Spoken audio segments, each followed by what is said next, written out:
That's how I got into Uber. And it was the week they hired me. So I've never heard of Uber before when they hired me. And I was 23, had nothing to do. I lived for work. We had very small budgets and we had to work really hard for everything. I think we were a shitty city that nobody cared about, basically. They were able to ride the leverage they had so hard, or we were able to build leverage and then ride it so hard, and timing was perfect. Today on Billions, I'm sitting down with Cornelius Schmahl, a college dropout who keeps finding his way to billion-dollar outcomes. At 23, Uber sent him to markets nobody wanted.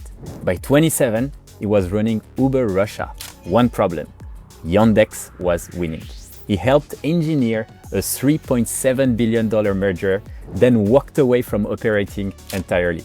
Started writing angel checks, Lime, Liquid Death, BillionToOne, Climeworks, 4 bets, 4 unicorns. What does this guy see that everybody else misses? Cornelius, thanks a lot for being on Billions. Wow, okay, that's very generous. That's a very generous intro. But it's true, nobody wanted to do the markets that I did at Uber. That's really true. Well, thank you for having me here. It's really exciting. I think I have to kind of like average out some of the things because I did a bunch more bets than these 4, but but yeah, I got very, very lucky. Yeah. The first question I want to dive in, it's like all your years at Uber. So when you joined Uber, it was not the Uber it is today, not the Uber everyone knows. You were 23, no MBA, no network, and they basically needed operators, and they wanted to go in countries where no operators wanted to go.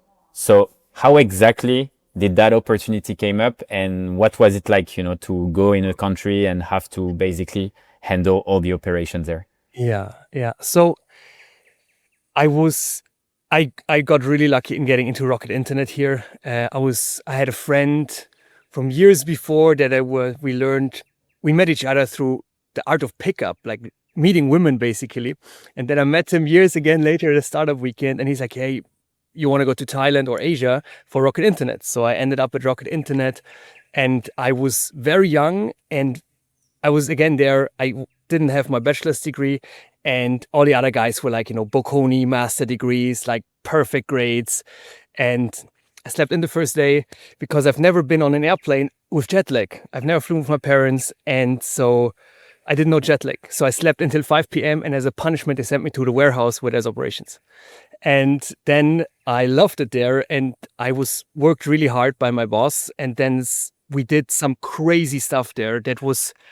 Rocket had this benchmark across all these ventures from like the big ones in Latin America who were much older to us. And there was one metric: next day dispatch, or same day dispatch, next day delivery. How many of the orders can deliver next day, which is very important in e-commerce. And that was my project. And we delivered crazy. We outperformed every other market. And so then one of the ladies that was in some other market got hired at Uber, and somehow she found me. And she's like, yo, you want to come to Germany? I was like, oh, well, I still want to finish my bachelor's degree at some point. So I'm coming back to Germany. And that's how I got into Uber. And it was the week they hired me. So I've never heard of Uber before when they hired me. And it was the week of Oktoberfest, which is crazy demand. So they're like, you know what, we're just going to take this guy in. He's going to grind for 3 months and then we can fire him. No problem. But then I survived. And yeah, that was kind of the story, how I got into Uber. Yeah. And when did they decide to have you launch countries? I think you did like South Africa, Uganda, Ghana. So I always came in. So I was hired by a launcher in Uber Germany. They fired a person that was supposed to do my job, and then launcher went off, and then I had to do a lot of the work. But there was a bit of a team. I was very lucky that the team is always a general manager and a marketing manager and operations manager. But I got very lucky now in retrospective that the marketing manager, we did an event and he met a girl and he fell in love with her. And from that on, he was gone. He was fucking gone. And the GM, he had a baby already, and then he got twins in January. I started in September. So he got all of a sudden twins on top of one baby, super overwhelmed. Both of them couldn't do much anymore. And I was 23, had nothing to do. I lived for work. I was used to the At Rocket, we had a very tight schedule. We had to open the warehouse at 8, close it at 11, 6 days a week. So, and it's an hour outside of the city. So I was used to some crazy, and I was still doing my university classes on Sundays, right? So I was used to very high schedule. I got fat and had a lot of bad habits, so it took a toll on me, but I was doing work. And so I would do all parts of the city, basically, or a lot of the parts, and learn the different aspects of supply and demand, because you're on such a razor's edge in Germany as in France, where the margin for error is like 10% maximum between the drivers, the partners going bankrupt and you don't have a business, and them doing really well and bringing on new cars and you have a thriving business. So being able to do both sides of the marketplace gave me a lot of learning opportunities. And what was kind of the playbook to open a country and run a country? Yeah, I mean, there is a launch playbook, which was like 140 steps, and was quite refined in getting a country off the ground. But there was still so many intricacies with the legal situation that you had to figure it out a bit by yourself. But still, we had a really good... When you say, sorry to interrupt, when you say like a legal issue, it's like basically you arrive in a country, they already have taxes in place and legislation, and you go all in, you know you're going to break the law essentially, and you have to work it out. Yeah. It was, the goal was always, we need to get demand and reach and scale faster than they will shut us down. Because this legal process sometimes take years.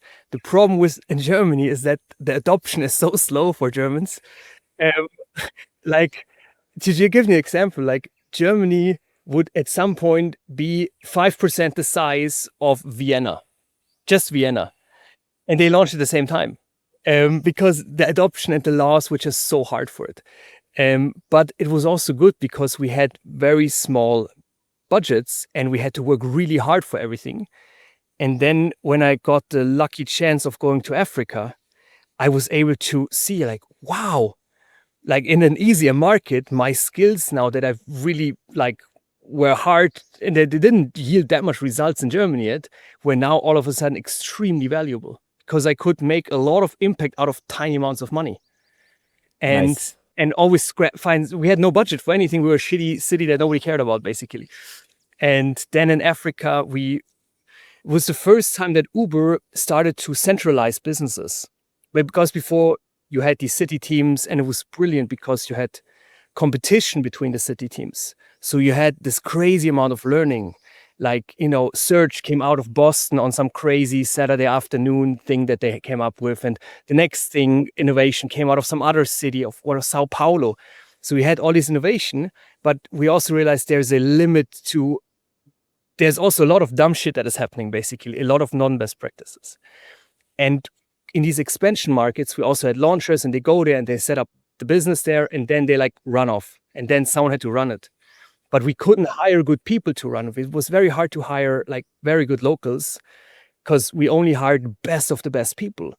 And the talent density in Africa is just lower than in, say, Paris or in the UK, right? Even in Germany, much lower than in Paris or in London. And so if someone has a Harvard MBA in Africa, they're from a billionaire, like a millionaire family, and they would never work for Uber. So we had to centralize it. And then I had to start running these cities remotely from Joburg and somehow setting up systems that they can run without anyone really being there. Besides, what were the craziest thing? Hands out phones, basically. Okay. So that was the Africa situation. And what were like some crazy stories or issue you had to kind of like handle at the time? Oh, that's a good, because so they brought me in for pricing and incentives because that is like the heart of Uber. At this point in time, if you would look at outside of San Francisco, payroll was maybe 10% of the spend.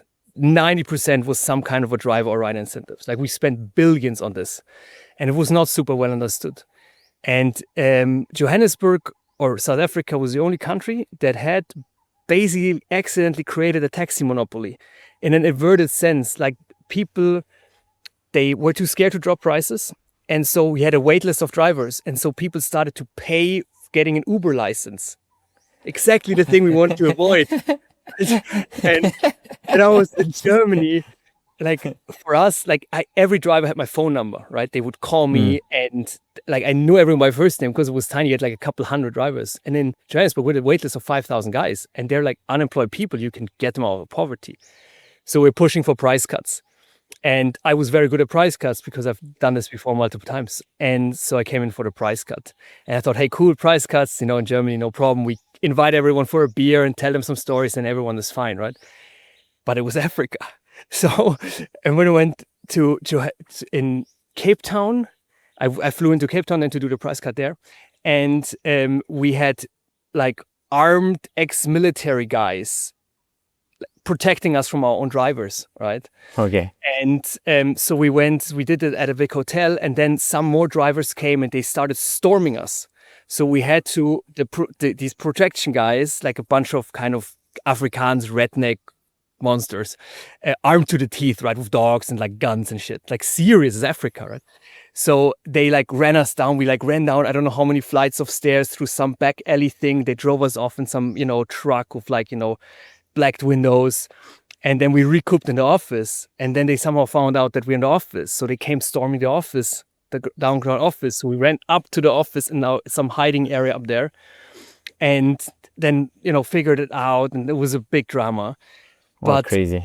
what was the biggest shock, one of these guys, of these protection guys, he left his backpack in the office. He forgot his backpack, basically. So I was like, oh, fuck, I gotta bring him down. They were leaving, and I thought I'd bring him. So I lift this backpack, and it's like clonk, clonk. It's mega heavy backpack, like mega heavy.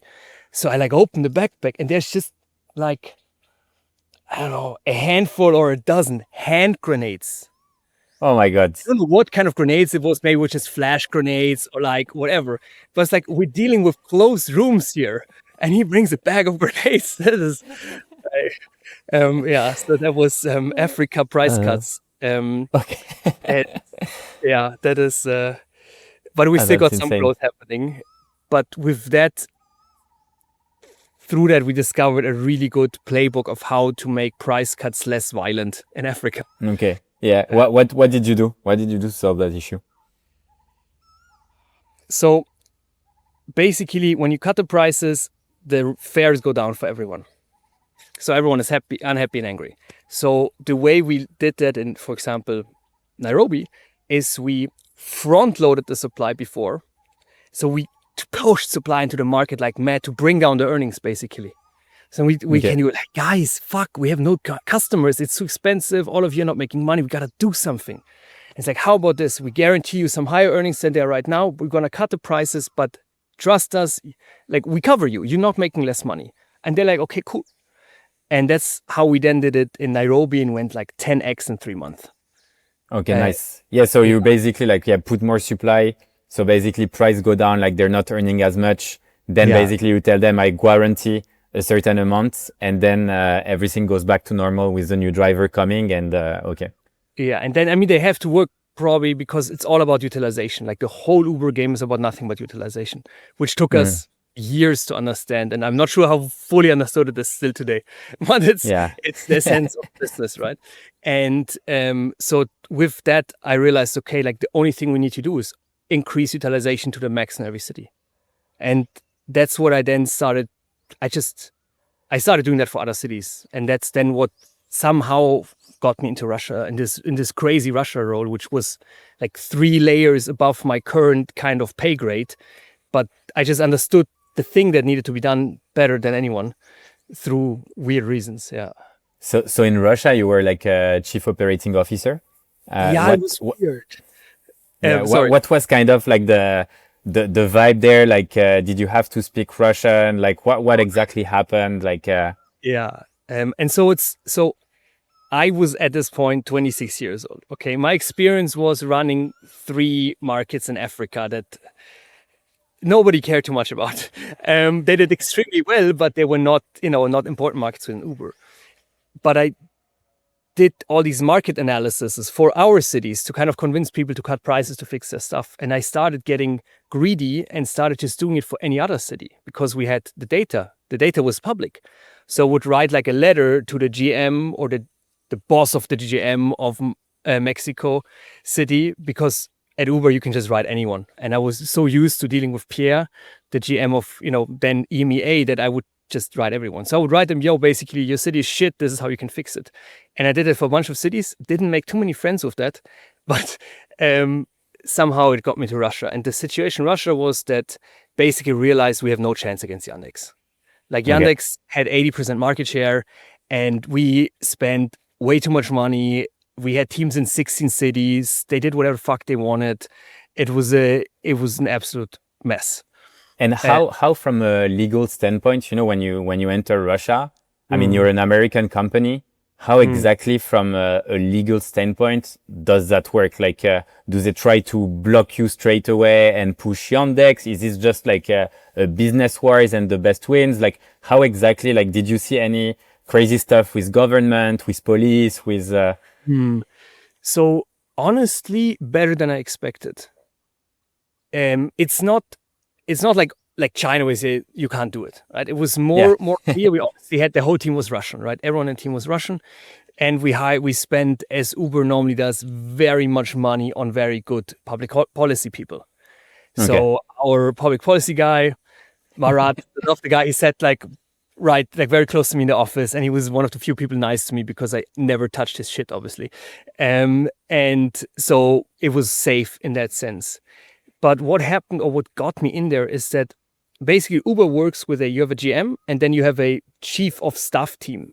It's called the strategy and planning team. They're like we call it waiter's fist. Like they're the people who do the stuff, because in a bigger market, the GM is a lot more like a politician in a sense, because there's so much public stuff going on, because you're quite important. You're part of the infrastructure of a country or a city now. And so especially Russia was very important. So what happened is that Yandex hired away the chief of staff of Russia. And then they brought in me and another guy to help sort it out and take over from him and sort it out. And then I was initially hired like, yo, help the new chief of staff, who was also, he was like the GM, and then he was kind of the main CEO guy. And I'm like his second guy, he gives all the work to. And he's also a great politician guy. And so I got a lot of kind of responsibility and power quickly. Because in Russia, like 90% of our spend was in some form of incentives on a driver and rider side. And nobody understood it better than me. So that's how I got into it, in a sense. But the mandate when I came, the mandate to the whole team was, we're going to win Russia. We didn't tell anyone, like, including me. Well, obviously, this is this elaborate plan of how we're going to scheme and mess with them to get the best return. But what basically the game plan is that we first need to get control of the situation. So Q1, we had to, we centralized these like 16 city teams who all did duplicative work in these random like Russian cities like Krasnoyarsk, whatever place you've never heard of. Nizhny Novgorod, like far out, like 8 time zones away sometimes, or 6, I think was the worst. And we moved them all to Russia and put them into vertical teams. Okay. And then I was just the one dealing with all the money. Basically, that was the game. And so everyone hated me because I took away everyone's P&L, right? They all had their own P&L in each of the cities, and now I had the P&L from everyone. And so we centralized it, and with incentives, if you know what you're doing, you can, and you don't know what you're doing, you can waste all the money basically on nothing. Like you can waste billions without knowing where it goes. And so my goal was each dollar, how much do we get out of it basically? How much trips, how much suppliers do we get out of each dollar? And that was, so the game plan was we have to make it as painful for them as possible. That because they're publicly traded and we can burn a bigger hole, and they're much bigger.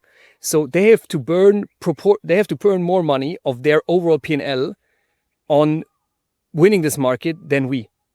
For us, if we lose 50 million a year or 100 million, which we did in Russia, nobody cares. Uber lost billions, it didn't matter. But for them, their quarterly earnings, we knew, are affected, right? So that was the game plan, that before they make their Q1, okay, we're sorting, and Q2, we make it extremely painful for them. So that Q1 already showed in their P&L. Q2 is going to show real bad in there. So if they want to have a deal with us, we're going to ruin their quarterly earnings for the whole company if they want to compete with us. And then the stock of the company goes down. So if they want to buy us with stock, they're getting shit stock. So that was the game. Okay. And then afterwards, obviously, reduce the losses as much as possible. Okay. And when back then, like Yandex, like did they have like an app and everything, or was it like Yandex Taxi and they was just like the basically like a taxi kind of taxi mafia that we could see in every single country?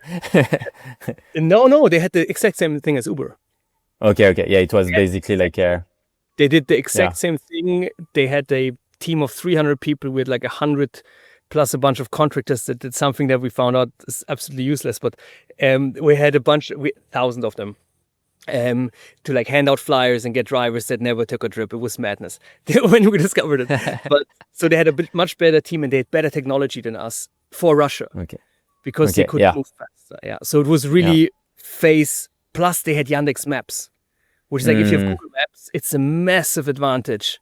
If everyone who opens Google Maps obviously sees by take Yandex. Yeah, it's crazy. Yeah. I think I think it was Mark Zuckerberg who was saying, or no, I forgot who it was, but was saying that they were copying like I think it was Mark Zuckerberg, like that they were at some point they started copying like Facebook, and every time they would push out every time they would push out a new features, I would say like even half a day it would take them to just copy it and push it in prod, which was like crazy. And he was like, you gotta give credit to the guys, like they are extremely fast. And best engineer in Russians are brilliant. Yeah, and smart. Of course. Yeah. Obviously, who is the best engineers in Russia? Yandex and vKontakte. These are the two. vKontakte is crazy Facebook also. Of the country.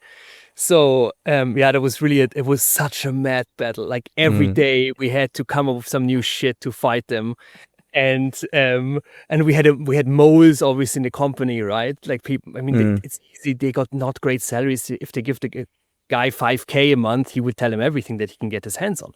So it was really a dog. So they actually paid people from Uber to give them like insights and information. They hired a way out cheap of stuff, and then they obviously had we had leaks all the time. Okay. Crazy. So like, you have could you protect yourself from that, or do you think it's an uphill battle that you would never like be able to? Yeah. I mean, we found out two people who were sure they were not leaks because we tested them quite a bit, or we tested everyone, and we knew that these guys are for sure safe because they had very sensitive information, and these ones didn't come out. So it was me and these two, a girl and a guy, to run the whole money part basically, and all these incentives, because they were the thing that decided this kind of a war. So it was a very, very small team, and everyone else was literally on the beach. Like we shut down the marketing team, we shut down half the driver acquisition team, all these marketplace teams. Like because it didn't matter. It was all about how can we basically match supply and demand in the most perfect way. That you have your demand graph across each geofence in the city, like say 10 different areas in the city, and how can you match the supply to that in the most perfect way? And that was the whole thing that all the money was decided on. And basically, like when you're fighting like this against someone who was essentially kind of like ruled the market already, like the more money you spend, the more money they spend. It's kind of like an uphill battle. So at what time do you decide, okay, maybe it's time for a merger? Because if you look at the story of Uber, like, I mean, I think Travis at some point had like the opportunity to acquire Lyft. He didn't do it. Like, so the story is more like, for pennies. So it's like the story is more like, let's go to war and always win. But in the end, in Russia, that's not what happened. So we lost everywhere, basically. We lost in Southeast Asia to Grab. We lost in China to Didi. We lost kind of Dubai to Careem, because like they underestimated how much better, because the whole thing about Uber is we're hyper local and that's why we win. But obviously at some point you're a huge global conglomerate, and tech was always the bottleneck. Like the local teams always beat us in tech and beat us on, we're local. I mean, that's the thing, right? And so there was a time, I think in 14, 15, where like, we're winning everywhere. And then they came out and then they got also huge funding, and some of them more, some of them less. And then they started beating us in 2016, 17, 16 mainly, everywhere. And then we had to take somewhat shittier deals. Yandex, we got very lucky. I think it was one of the best deals. from kind of what was our market share to how much of a value How of the much you combined got? we get. Yeah. But it Okay. was also because we had unfathomably lucky timing, and they were a public company. Everyone else had to fight against other private companies where you have more investor money to burn. Versus Mm. Yandex was an easy target because they're public and they had to report quarterlies and they're not that big of a company. So if they invest and fight with us and their quarterly earnings go down by like 20, 30, 40%, and we're like, we're doing It's an this 2 issue. fucking quarters and you're gonna be at zero if you fight with us. And so that's why then they were like, yo, maybe now is a good time to make a decent deal.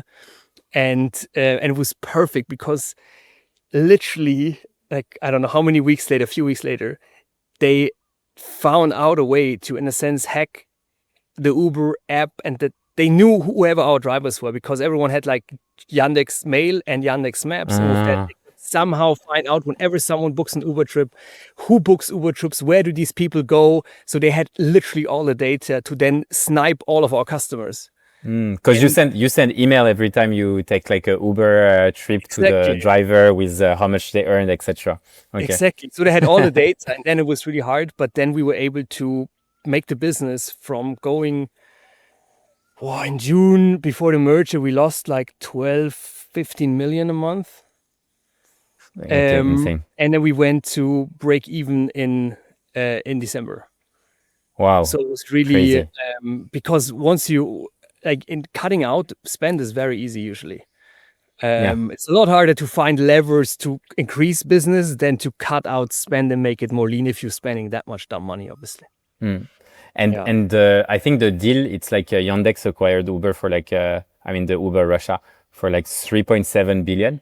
Can you But like the whole merger, the whole the combined whole entity of Yandex Taxi plus Uber Russia was then a 3.7 billion entity. it's 3.7. Okay. Yeah, so Uber's share was 1.2 billion. We had Okay. 37% out of that 3.7, something like that. Okay. So after this journey of rocket internet, because I think we didn't touch base a lot on that part, but when you were Mm. at Rocket, also like the company got. I'm talking to Michael actually. He was a co-founder at Lazada where you worked, I think. Which country? Because each country had a Uh, co-founder.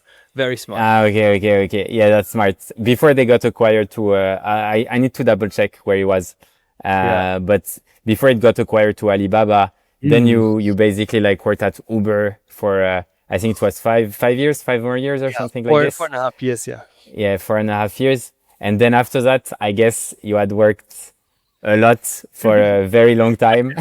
Yeah. So Yeah. you got some cash out and started like investing.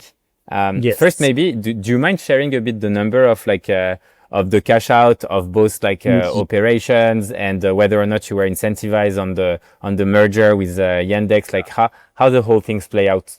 Yeah. So we did not really get anything out of the merger on Yandex. I got a huge Okay. bonus, obviously, like the biggest bonus you can get at Uber for performance. And we Yeah. got some sort of a like merger bonus thing for and then I had mine translated into Uber shares. But it was not a lot of money. Like considering the The impact hours, the hours involvement. had in that thing, it was ridiculous, right? But it was good because I think that at Uber Germany, which is a shitty market, and there was like not much going on, but I benefited from the whole of Uber rising. And so the shares that I got, we had like a 40x stock split or something like that. Like the valuation went mad on Insane. the shares I got. So all of a sudden I was sitting on tens of thousands of Uber shares. Despite like Nice. I could have gotten the same shares without the whole Russia madness by just like Yeah. sitting in. I could have done customer service in Germany, right? As long as you don't get fired. But so I think with that Russia, I earned this mad cash out from the Uber shares. Okay. But I didn't really get Nice. anything from the Russia. Like Okay. So that's actually quite €1,000. insane when you think of it. But from Yeah, everyone I talk to, usually it's like what matters more is like what time do you join in and exactly. how much shares do you negotiate when you join? Because everything you do after, essentially, you're not getting so much upside. Absolutely. And but with that money, so I'm guessing you have like few millions or tens of millions at that time. A few millions, not tens of millions. Few millions. Joined Okay.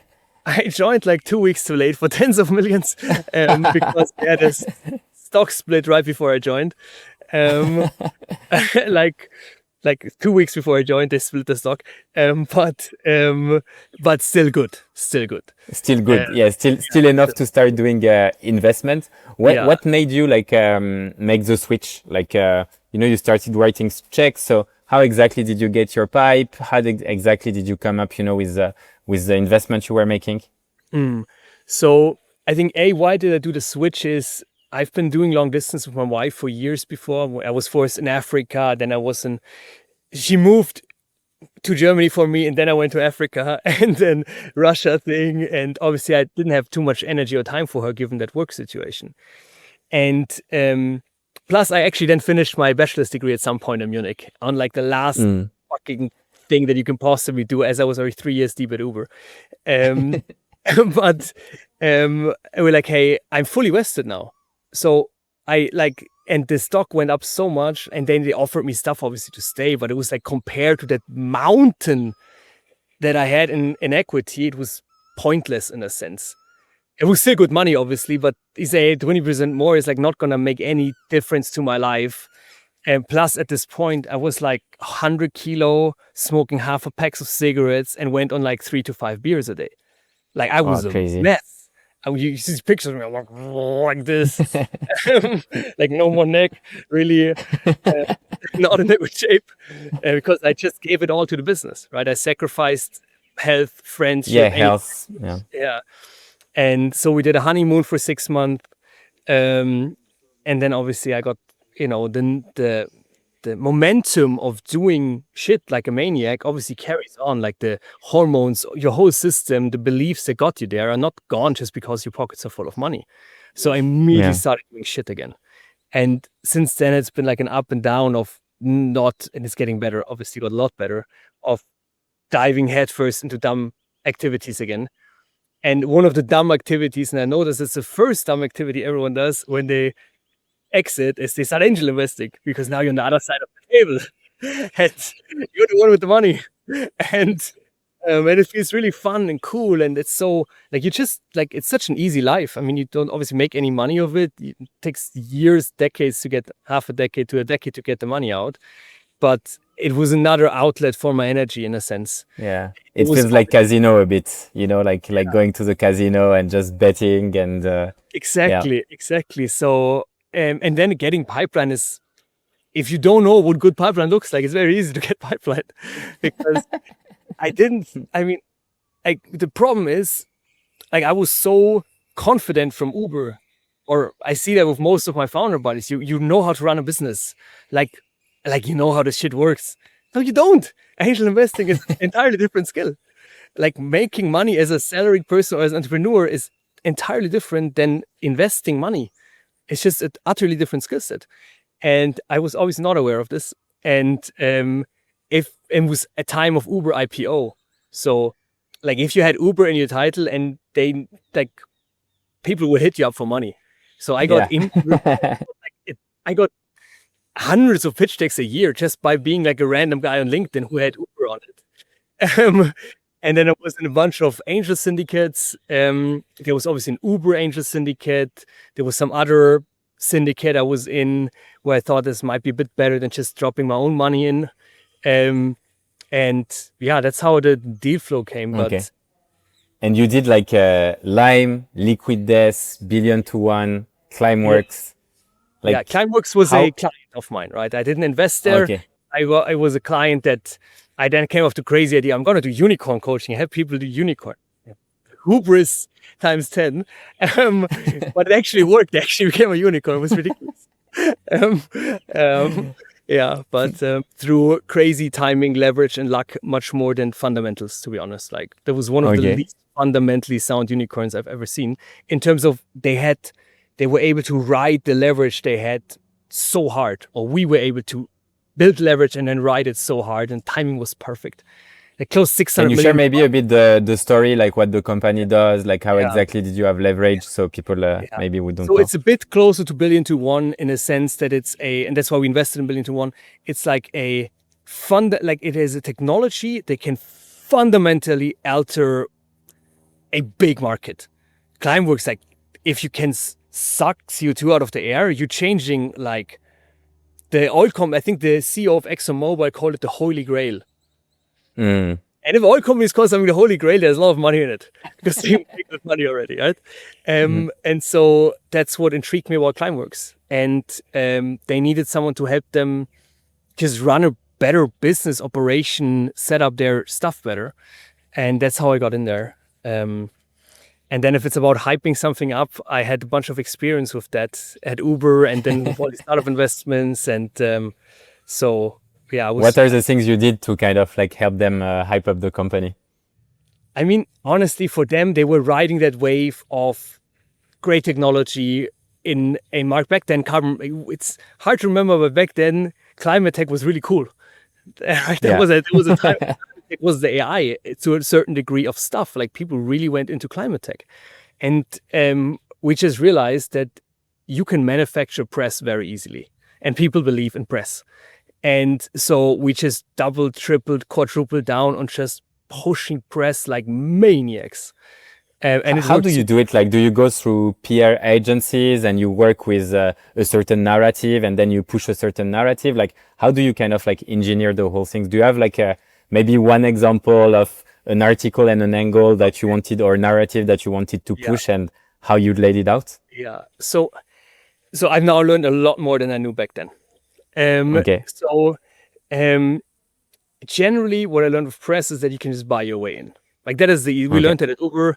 We're like, hey, we go to a radio. We're like, hey, we want to make an advertisement in your radio. Just some radio in Germany, right? And then they call us, they're like, hey, cool. Well, if you increase it by like 50% your budget, we would be very happily offering you a slot on some show on the radio, plus 2 tickets for Champions League Bayern Munich. We're like, oh, that sounds like a great idea. Let's get some more shit going here. But this opened my mind to like, wow, like you can just buy your way into press basically. Like you just make deals Okay. with them. They need to make money and you just get editorials and you just spend money on ads and you get editorials. You invite them.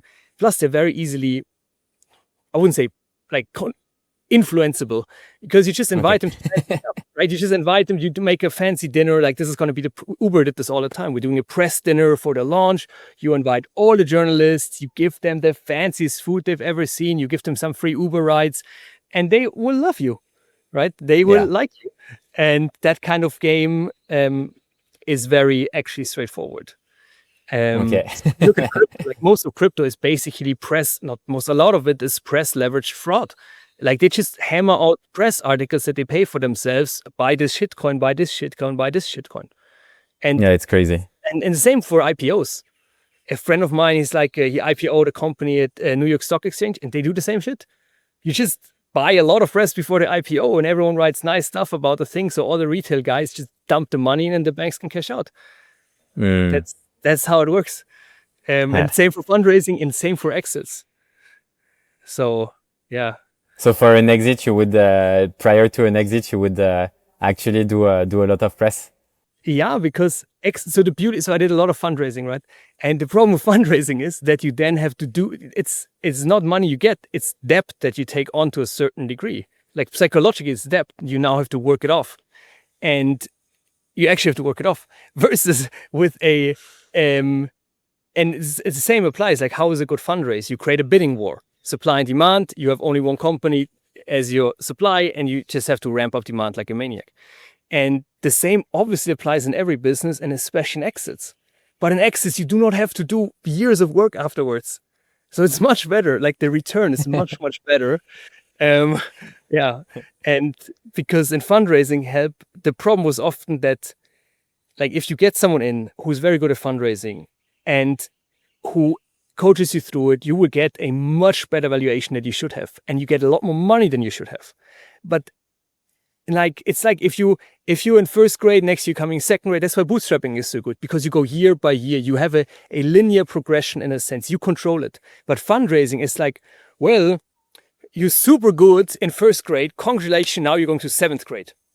Fuck. Yeah. It's like if you would do it yourself, you might get to third grade and the next year to fifth. But if you hire someone and you think it's a great deal, it is.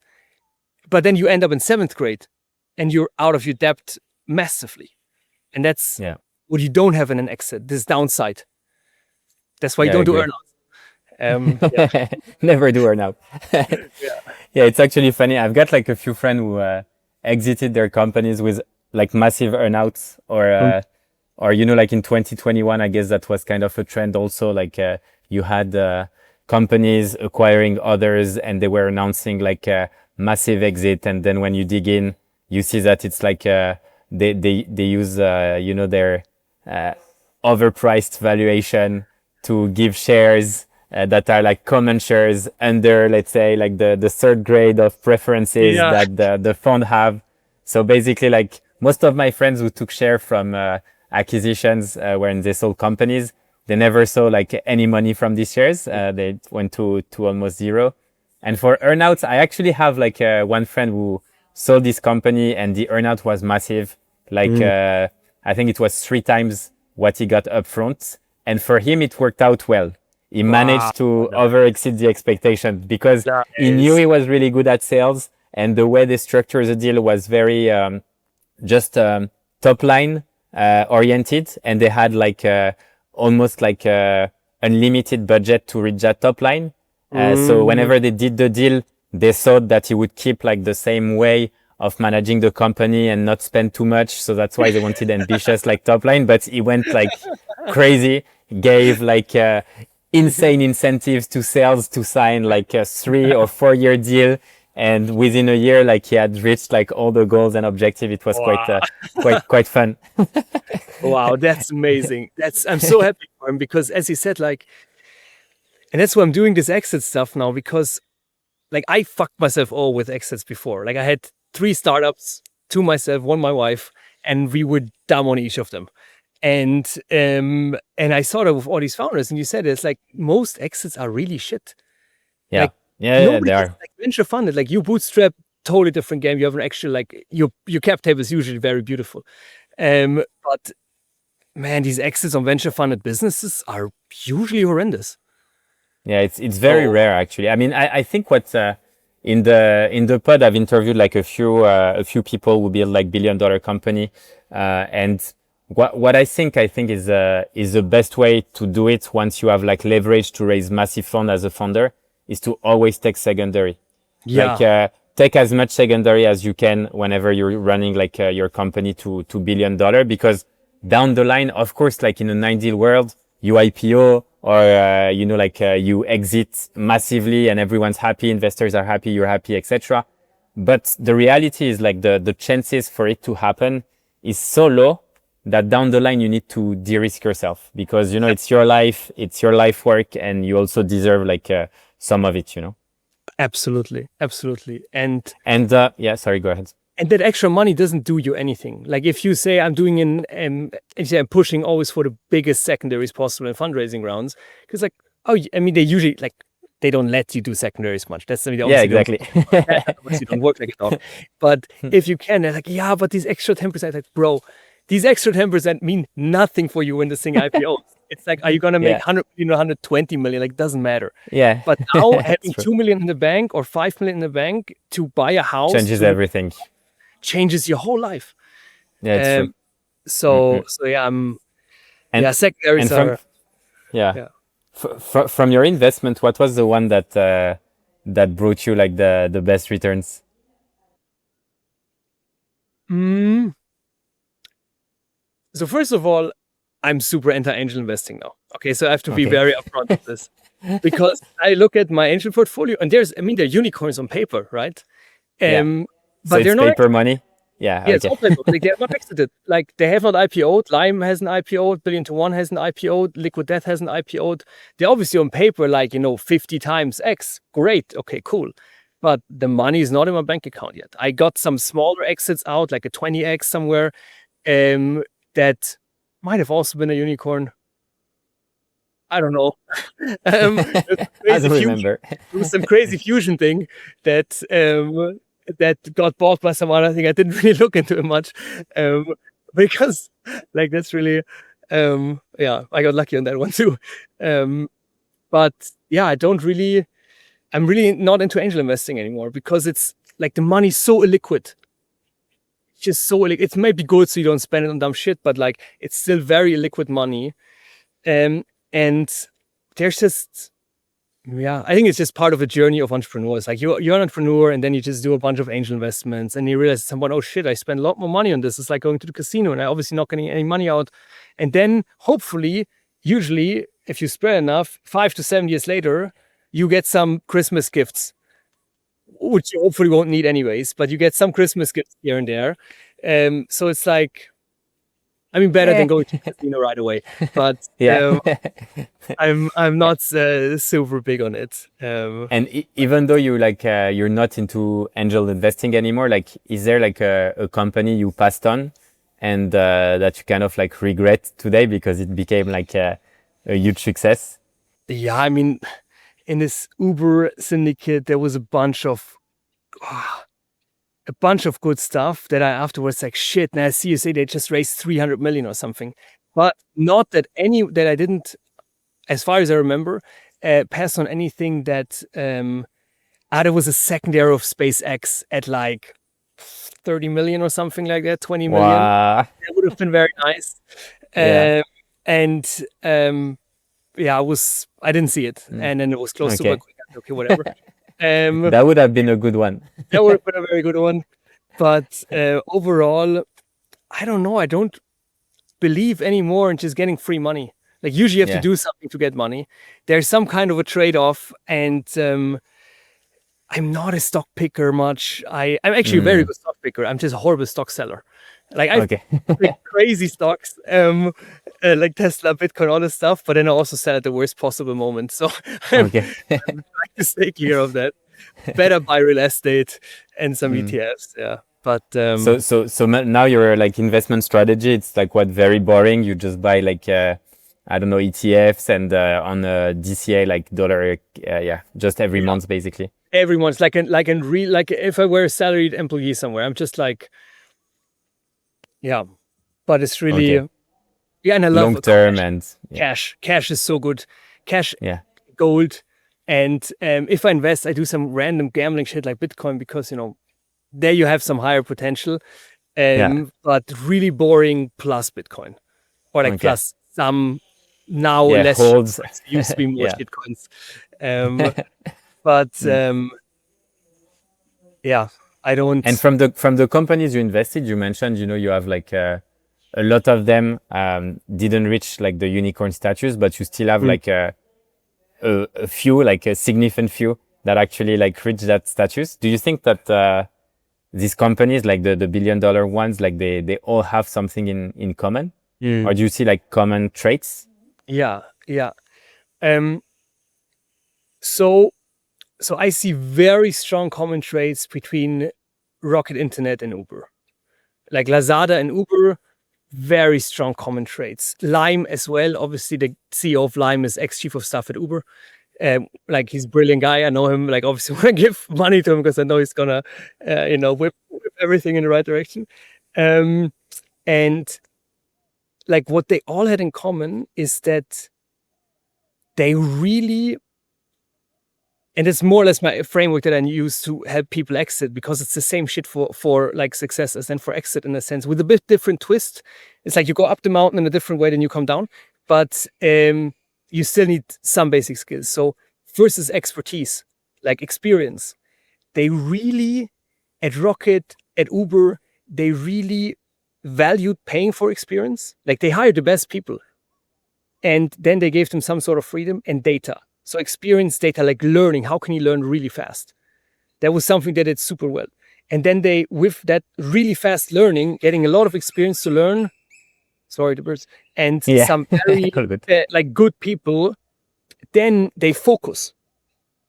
So it's like experience and focus. But you need first the experience before you can focus, because otherwise you focus on the wrong shit. And then they really were so hard on focus.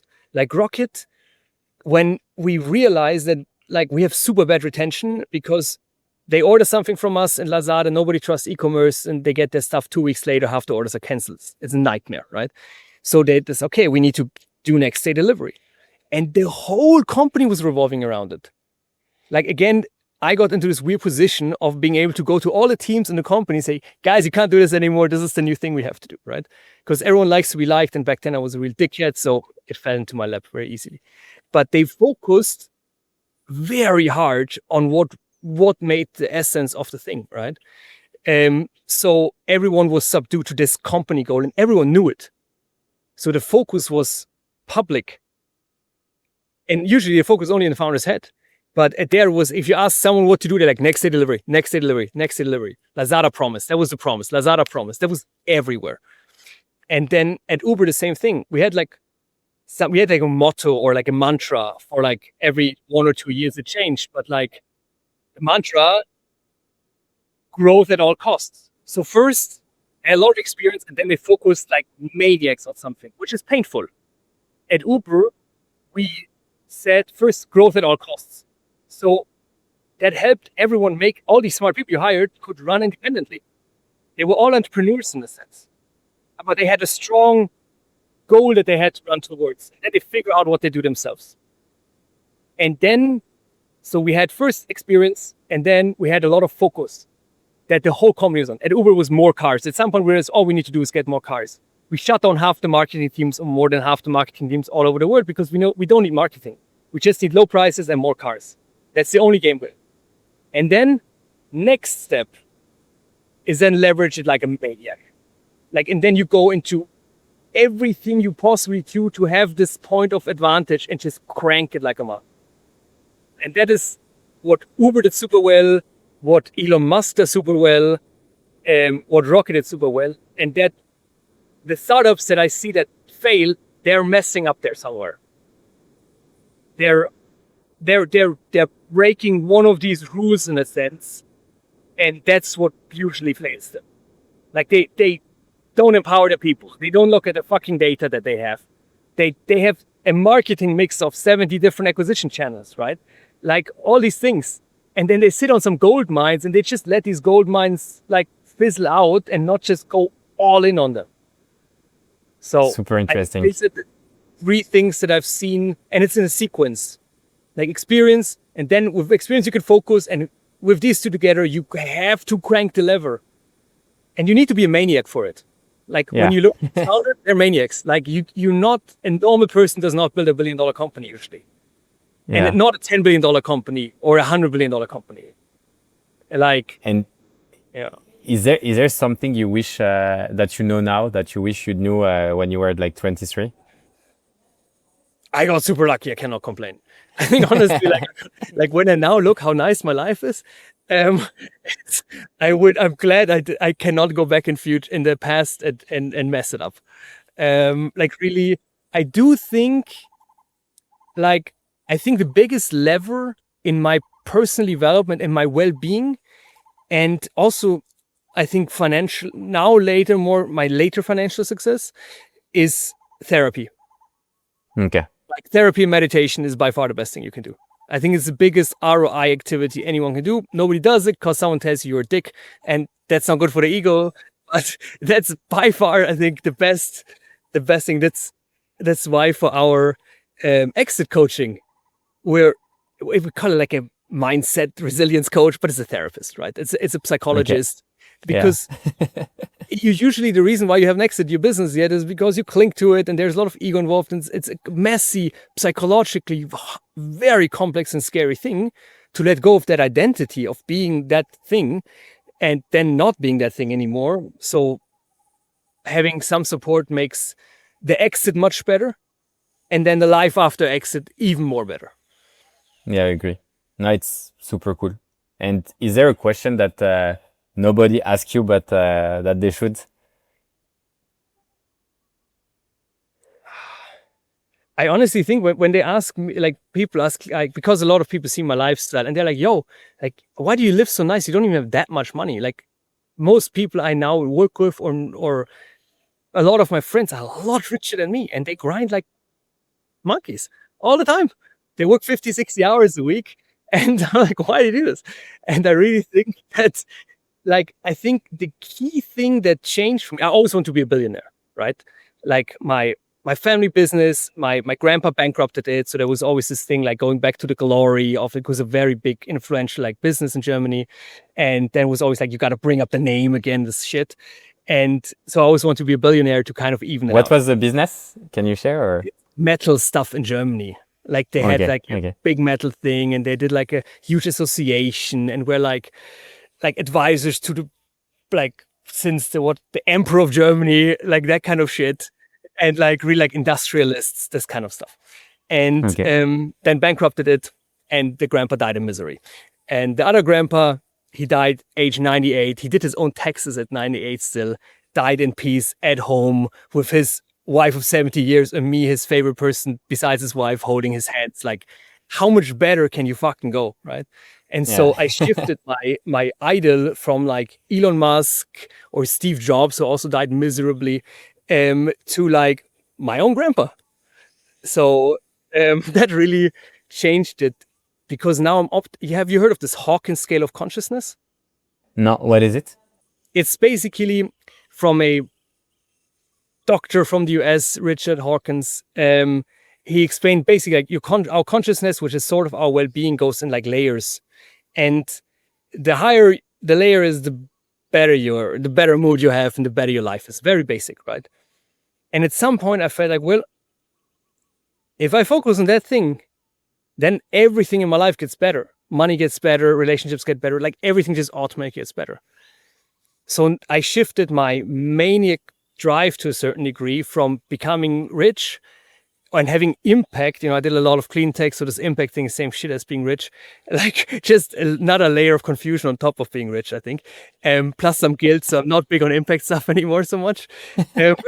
But to really like fixing my own shit, facing my own demons, like doing inner child work, stuff like this, doing massages, doing yoga, doing workouts, like just working on myself. And then all the other thing comes by itself anyways. So what's one thing that you've tried, and potentially it can be the inner child thing, but what's one thing that you've tried that people who would listen to this podcast would think this guy is crazy, but explain it in a way that could potentially like benefit someone who's listening and who's open-minded about like esoteric things?